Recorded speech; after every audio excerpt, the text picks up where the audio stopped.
Okay, I've been using this phone since before the launch, and I've now spent just enough time with it to give you the verdict. I'd go as far to say that the Huawei P20 Pro is one of the most interesting phones we've seen in the last 3 years. So welcome to The Real Review.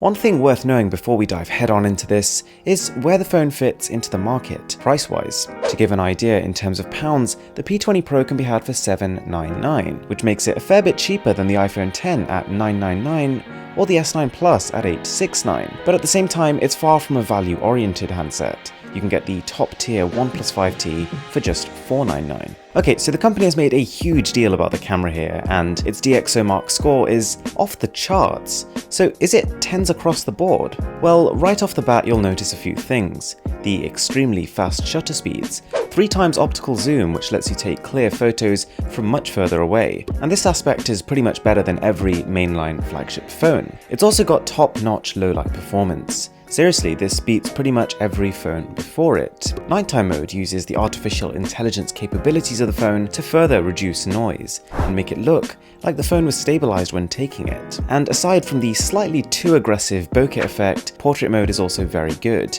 Clean looking photos snapped quickly. And it can also take 40 megapixel photos. That's over twice the resolution of its closest rivals. So surely Huawei has truly taken the crown this time. Well, these 40 megapixel photos are more detailed than say the S9 Plus, but not by as much as the number might lead you to believe. Even though the sensor is about twice the size as that on the S9, you still come across limitations at this resolution. Also, you can't use the zoom in this mode, and you also have to pay the price of photos taking much longer to capture. So for this reason, Huawei actually sets 10 megapixel as the default, and you'll probably find this is what you keep coming back to.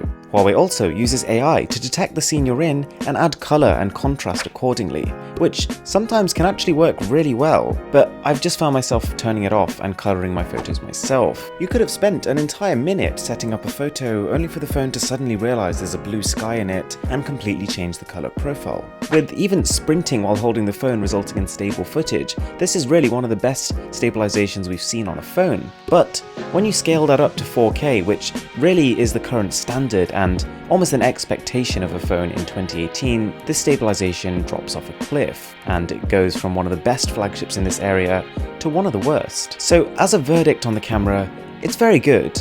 The low-light capabilities are impressive, and the zoom trumps almost all the competition. But I would refrain from saying outstanding, because in the end you'll probably find yourself taking 10 megapixel photos rather than 40, having mixed feelings about the color grading, and definitely not enjoying the 4K video stabilization. Side note, the front camera is okay. It takes high-resolution images, but does do a little bit too much face modification even when beauty mode is off. Some people might like this, because I've got to say it makes you look good, but the purists among you will definitely not appreciate how far this is from accurate. Also, the front-facing portrait mode isn't even close to Google's Pixel 2. Okay, but aside from the camera, the P20 Pro has 4 more very interesting aspects to it: the body, the battery, the software, and the display. In terms of body, the P20 Pro is again a sweet and sour ordeal. Forgetting for a second the resemblance to the iPhone X, I think the color combo is audacious. I like it. Although this one, the Twilight version, won't be for everyone. But there are other, subtler color combinations to choose from, and the body itself feels premium, while still being slimmer and lighter than phones like the S9 Plus. It's not wins all round though.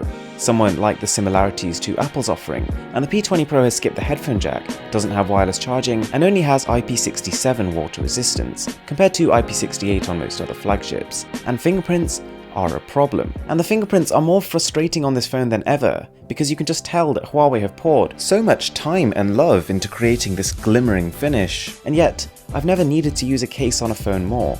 And another kind of annoying aspect to this device is that when it's lying flat on a table, every time you tap the top left corner, the phone wobbles. You might have also noticed the fingerprint scanner is on the front, which is a dying trend among large screen phones like this, and when you're using it, you kind of realize why. If you have huge hands, this is less of a problem, but from my testing and the 3 other people I showed it to, it's a bit too much of a stretch when unlocking. But what is nice is that the phone gives you flexibility. If you want navigation keys, you can have them. If you want more screen real estate, you can disable them and use this button/scanner for all 3 commands. You've also got a nippy face unlock feature, which I did find myself defaulting to just because of the finger gymnastics you've got to do just to get to the home button. So in terms of the overall external build, safe to say it's good, but as before, definitely not without compromise. But battery is truly excellent. Huawei has created the winning combination of long-lasting 2-day battery life. If you want more detail on that, you can check out my battery drain test, and fast charging that puts Samsung and Apple to shame.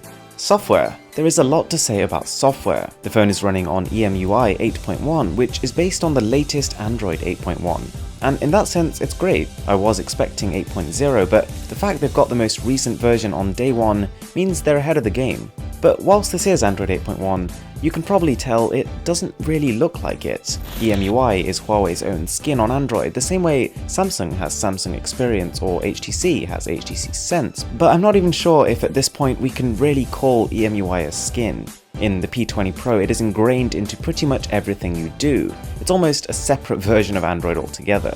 Huawei has pre-installed a lot of Google apps as well as their own first-party apps, so there's a fair bit of bloat on the phone when you get it. Now, the first-party apps here are easy to dismiss in favor of Google's alternatives, but surprisingly they're visually pleasing, and some, like the translator, actively use the AI functionality to retrieve results offline and faster than with Google Translate. And this whole AI thing, you could have probably made a drinking game out of how many times Huawei said AI during their presentation, but what's the deal here? AI, powered by AI, more intelligence, AI processor, AI technology. Well, a big part of it is seen in the camera, but the phone does also use machine learning to figure out the apps you use the most. It dynamically dedicates more resources to them, and this will adjust over time as your usage does. So the company claims this means your phone will not only start fast, but also stay fast for the 2 to 3 years you plan to use it. On the subject of speed, we've got plenty of RAM for multitasking, and the phone day to day feels very fast, but here's the issue. The Huawei P20 Pro is powered by the Kirin 970. A chip that falls way behind current generation phones. Whilst in some cases you can see the AI helping the P20 Pro to keep up, and it definitely opens applications quickly, in most third-party apps when you're actually in them and using them, it is beaten. I wouldn't let this alone be a deciding factor though, because the Kirin 970 is still a capable chip, and the differences between this and the Snapdragon 845 for example will only really emerge when playing intensive 3D games or editing photos and videos professionally. So it is a good chip, but it's just not a great chip, and personally I do think that no matter how good the camera or the software of a phone is, having the latest internals is almost a prerequisite to calling a phone current gen. Every year processors are becoming more efficient, more powerful, and are opening up doors to better connectivity and a higher quality camera experience. The reason this phone doesn't do 4K 60 is because of its last generation chipset, so you can already see the bottlenecks this is causing. Okay, display, which on paper sounds like a very strange and exciting ordeal. It's got a 6.1 inch, unusual, 18.7:9 aspect ratio, unusual, 2240 by 1080p resolution, again, strange, AMOLED panel.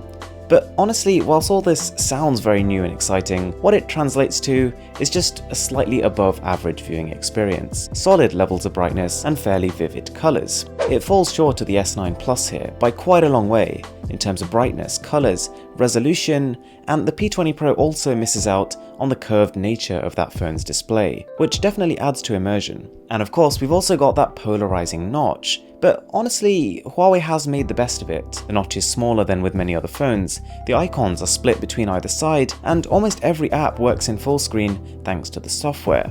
You've even got the option to disable it if you really didn't like it, and that just adds a black bar across the top. What is cool about the display is, like with a lot of things on this phone, you've got a lot of flexibility. You can even do things like automatically adjust color temperature and lower resolution even further if you need more battery life. It's good to have these options. But in summary for the display, it does sound interesting, but it just ends up being one of the more forgettable aspects of this phone. Alright, aside from all this, we do have an improved dual speaker setup. This is definitely a leap above any previous Huawei phone, and it brings it more into line with what other manufacturers are doing.